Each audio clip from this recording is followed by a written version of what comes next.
মই ভাবোঁ যে 10 ডিচেম্বৰৰ আগতে প্ৰতিবেদন দিব আৰু SITয়ে নিজে জনাব একজেক্ট ডেটটো ক'ৰবাত কেতিয়াবা এটা দিন দুটা দিন ইফাল সিফাল হৈ যায় কিন্তু মই ভাবোঁ যে SITয়ে অহা সপ্তাহত আপোনালোকক নিজে জনাব যে একজেক্ট কোন তাৰিখ কেইটা বজাত চাৰ্জশ্বিট দিব আমাৰ লাষ্ট ডেট হ'ল 18 ডিচেম্বৰ আমি 18 ডিচেম্বৰৰ আগত দিব লাগে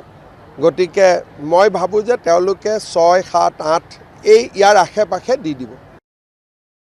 মই ভাবোঁ যে 10 ডিচেম্বৰৰ আগতে প্ৰতিবেদন দিব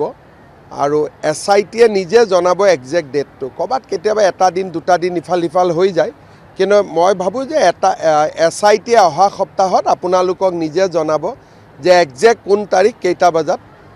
চাৰ্জশ্বিট দিব আমাৰ লাষ্ট ডেট হ'ল 18 ডিচেম্বৰ